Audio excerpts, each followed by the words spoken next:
Nécrologie décès de l'ancien lion indomptable du Cameroun Marc-Vivian Foé.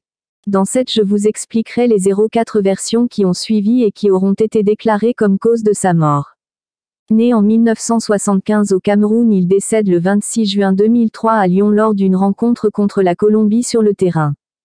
Pour ceux qui se rappellent de ce moment, la tristesse était énorme.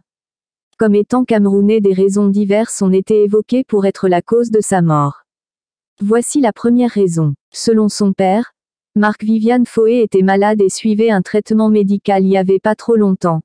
Sur une option de savoir que ce dernier commençait déjà à se mettre sur pied, il va succomber sur le terrain suite à un arrêt cardiaque évoqué par son père. La deuxième raison. Alors qu'il évoluait à l'école de football de Brasserie du Cameroun avec son ami proche Benjamin Diboué d'origine ivoirienne, les deux jeunes aspiraient au professionnalisme. Par leur talent et leur corpulence, ils finiront par être repérés par des agents qui leur déporteront vers le championnat français.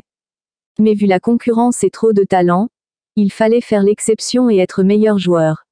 Alors comme l'explique Benjamin Diboué, une jeune femme française sortir de nulle part leur aurait contacté après qu'ils venaient de terminer une rencontre de football. Cette femme leur a promis succès et célébrité. Mais Benjamin Diboué lui avait très peur alors que Marc-Vivian Foé avait décidé essayer. Lors de la prochaine rencontre sur les terrains, la femme en question lui avait remis une chaîne qu'il devait mettre sur les reins et elle le fera être ce jour le joueur le plus vu du match et c'est ce qui s'est réellement passé.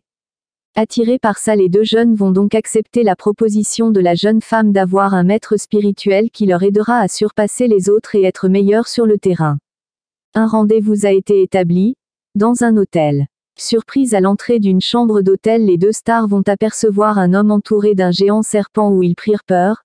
Benjamin Diboué aurait donc fui mais Vivian Foé a donc accepté et c'est d'où tout son succès a commencé à venir.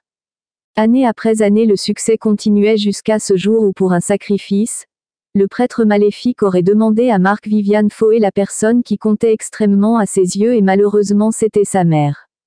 Le jeune joueur aurait catégoriquement refusé et aurait affirmé être le seul à être entré dans ce cercle alors s'il faut quelqu'un qu'il soit le seul à subir. C'est depuis ces moments que tout a commencé à basculer pour l'ex-international camerounais.